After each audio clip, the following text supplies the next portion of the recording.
Assalamualaikum warahmatullahi wabarakatuh. Halo semuanya, kembali lagi dengan saya Alfia Firdiastuti. Sebelumnya, teman-teman coba bayangkan sebuah kelas tanpa batas. Guru mengajar dari layar, siswa belajar dari mana saja dan jutaan informasi bisa muncul hanya dengan satu sentuhan jari. Namun, di balik kemudahan itu semua, ada pertanyaan besar yang harus kita jawab. Apakah pendidikan kita benar-benar siap menghadapi dunia digital? Di video kali ini, kita akan membahas isu-isu pendidikan kontemporer dalam perspektif filsafat pendidikan, tantangan dan peluang di era digital. Topik ini penting banget, apalagi kita hidup di zaman ketika teknologi bukan lagi pilihan, tapi sudah menjadi kebutuhan. Oke, sebelum kita masuk ke inti pembahasan, kita perlu memahami dulu latar belakang mengapa isu pendidikan di era digital menjadi sangat penting. Saat ini, perkembangan teknologi seperti kecerdasan buatan, pembelajaran daring, dan big data tidak hanya mengubah cara kita berkomunikasi, tapi juga cara kita belajar. Guru bukan lagi satu-satunya sumber ilmu. Siswa bisa mengakses informasi dari mana saja, kapan saja, hanya dengan satu sentuhan layar. Perubahan besar ini membuat pendidikan harus beradaptasi, bukan hanya secara teknis, tapi juga secara filosofis. Kita harus kembali bertanya, apa itu belajar, apa tujuan pendidikan, dan bagaimana nilai-nilai moral bertahan di tengah dunia digital. Inilah alasan mengapa isu pendidikan kontemporer perlu dikaji melalui filsafat pendidikan, agar teknologi tidak hanya menjadi alat, tetapi tetap selaras dengan nilai-nilai kemanusiaan.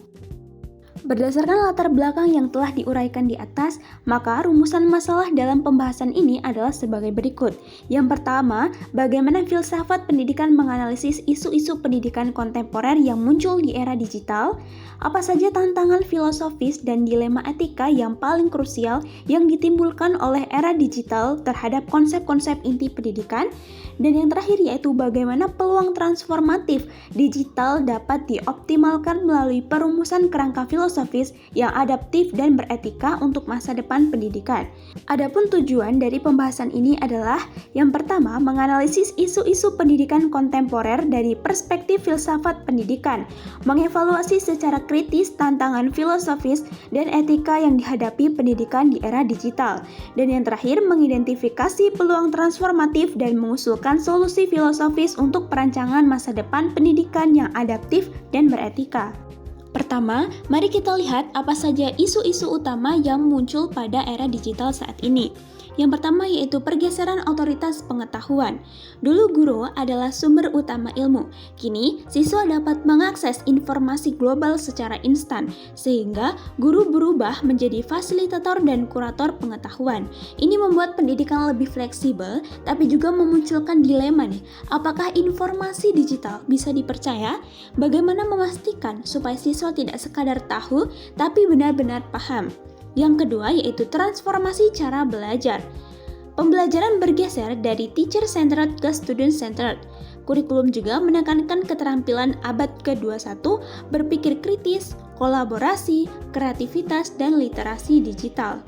Adanya teknologi membuat siswa ini bisa belajar lewat manapun, lewat video, simulasi, gamifikasi, bahkan kecerdasan buatan yang menyesuaikan materi sesuai dengan kebutuhan mereka. Tapi, perubahan ini memunculkan perbedaan sudut pandang filosofis. Progresivisme melihat teknologi sebagai peluang memperkuat pembelajaran aktif dan demokratis, sedangkan esensialisme dan perennialisme memandang teknologi sebagai ancaman bagi disiplin, kedalaman berpikir, dan nilai-nilai abadi pendidikan. Inilah yang menjadi isu-isu utama dari pendidikan kontemporer. Kemudian kita masuk ke tantangan serius yang harus dihadapi pendidikan. Yang pertama yaitu kesenjangan digital. Adanya perbedaan akses perangkat dan internet ini menciptakan ketidakadilan baru. Hal ini bertentangan dengan prinsip keadilan pendidikan. Yang kedua yaitu privasi dan keamanan data. Data siswa dan guru ini rentan disalahgunakan karena semuanya terekam dalam ekosistem digital. Selanjutnya yaitu kompetensi digital yang tidak merata. Tidak semua guru ini mahir teknologi, sehingga integrasi Literasi digital kadang tidak efektif. Berikutnya, krisis kebenaran atau post-truth. Banyaknya informasi palsu membuat siswa sulit membedakan mana yang benar, sehingga kemampuan berpikir kritis menjadi sangat penting. Yang terakhir yaitu gangguan pembentukan karakter. Interaksi virtual dan risiko seperti cyberbullying dapat melemahkan nilai empati dan tanggung jawab siswa.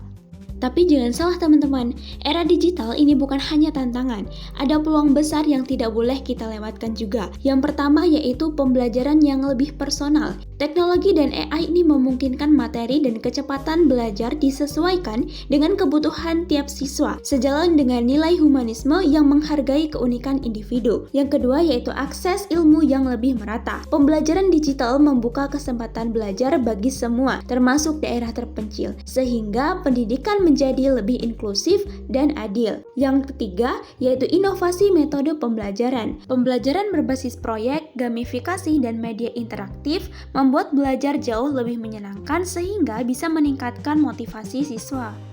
Era digital membawa perubahan drastis pada pendidikan. Siswa jadi lebih mandiri, guru menjadi fasilitator, dan akses belajar meluas.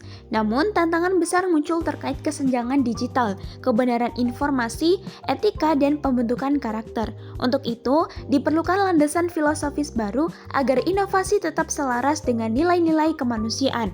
Teknologi harus memperkuat tujuan utama pendidikan, yaitu untuk membentuk manusia yang berpengetahuan, bermoral, dan bertanggung jawab. Nah, berikut ini ada beberapa saran teman-teman bisa baca.